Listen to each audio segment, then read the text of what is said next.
absen dulu ya. Nanti kalau absen disebut namanya, angkat tangan sambil bilang hadir Bu, ya. Oke. Adelia Nur Ramadhani. Hadir Bu. Oke.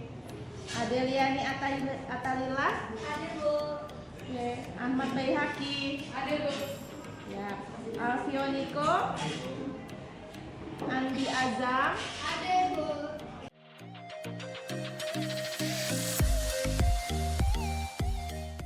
Kita masuk di pelajaran istri. Ibu akan ajak kalian untuk pemanasan dulu. Kita senam ya. Boleh berdiri dulu. Ya. Itu senamnya tadi pagi, sekarang senamnya beda ya.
Kita belajar tentang kenali potensi.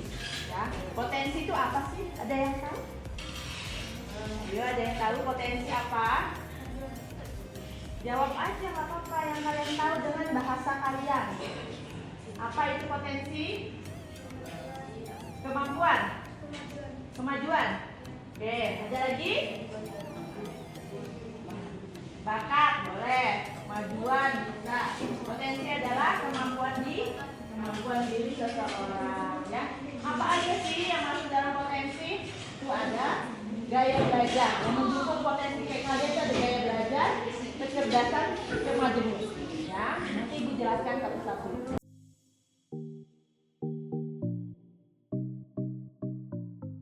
Oke.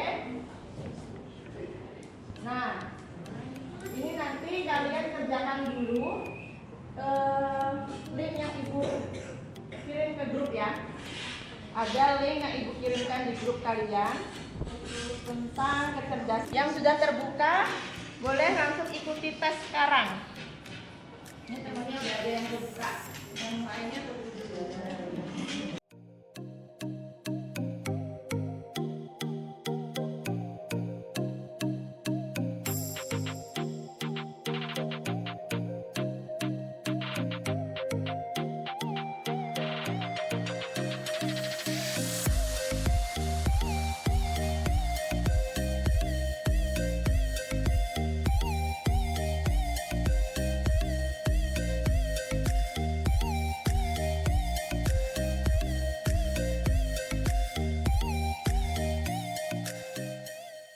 Sekarang silahkan dikerjakan. Kita lihat hasilnya. Nanti Ibu akan jelaskan. Ibu kasih waktu 5 menit ya. 5 menit untuk mengerjakan. Yang bisa langsung masuk, langsung dikerjakan. Ya, silakan langsung ikuti tesnya. Yang masih menunggu, sabar dulu ya. Oke, kerjakan. Tidak bertanya kepada temannya, kerjakan masing-masing supaya kalian dapat hasil yang benar-benar itu adalah hasil kalian.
pegang. Oke, dia mau jadi pengusaha apa ya? Bagus, ya semua orang jadi pedagang. Tentara. Oh, Jeremy mau jadi tentara. Nanti bareng sama Jepot.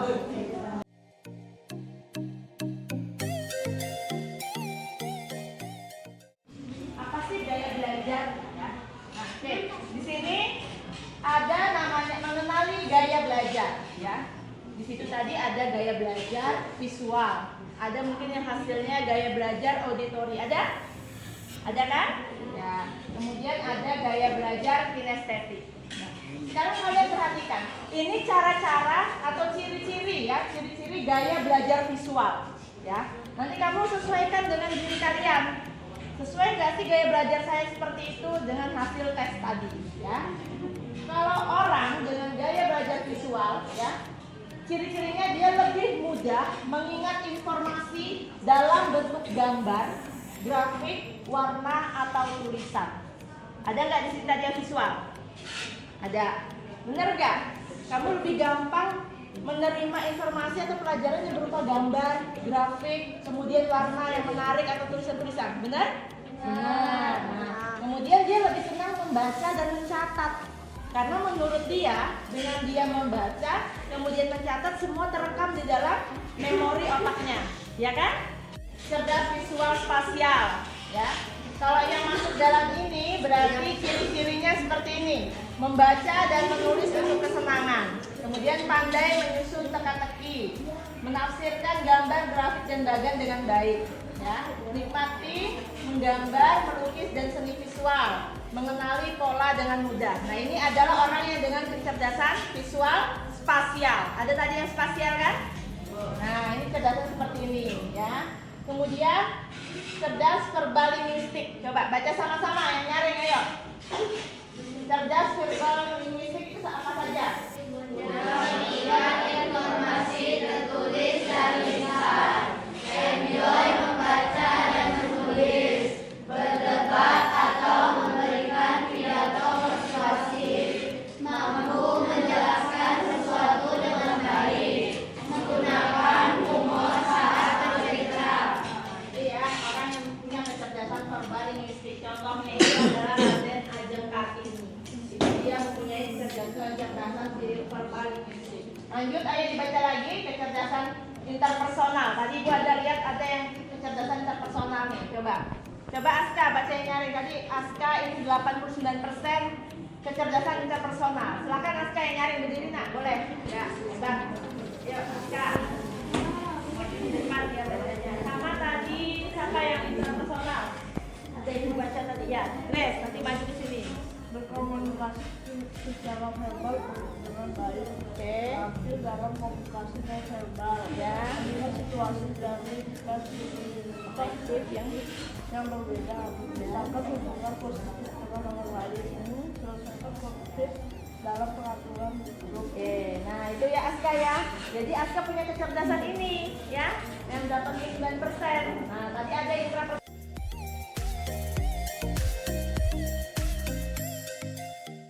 Kalian tadi yang maju ke depan, kenapa sih Bu ngomongnya harus sama cermin?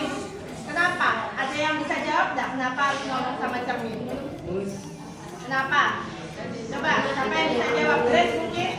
Kenapa kita ngomongnya harus sama cermin? Ada yang bisa jawab? Ayo, siapa? Kenapa? Nggak apa-apa, ngomong aja, nggak disalahin kok. Ya, yang nyari. Ya, betul. Kenapa sih Bu kita harus melihat cermin saat bicara?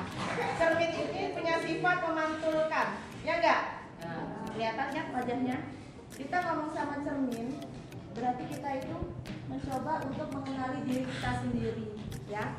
Cermin itu adalah pantulan dari diri kita. Jadi kita berbicara pada diri kita dengan melihat wajah kita di dalam cermin. Aku mau jadi tentara.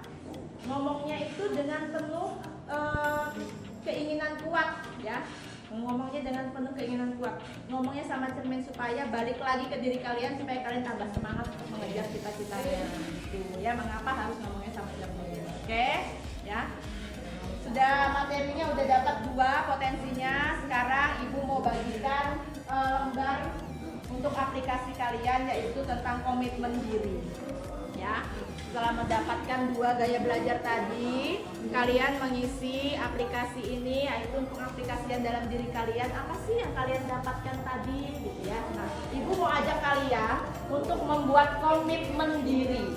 Di sini ada 3 pertanyaan, ibu bagikan, silahkan nanti dikerjakan, langsung dikumpulkan ya. Silakan. Oke.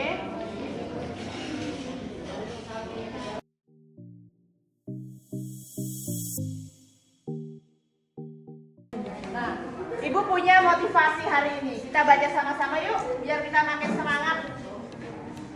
1, 2, 3. Setiap anak itu cerdas. Tidak ada anak yang tidak cerdas. Yang ada hanya anak yang malas. Mari kembangkan potensi yang dimiliki sesuai dengan kecerdasan yang dimiliki dan maksimalkan belajar dengan gaya belajar. Oke, terima kasih ya teman-teman. Terima kasih karena hari ini kalian sudah mendapatkan ilmu yang bermanfaat sekali untuk kalian. Semoga ini berguna dalam kehidupan kalian. Ibu akhiri pertemuan kita hari ini. Assalamualaikum warahmatullahi wabarakatuh.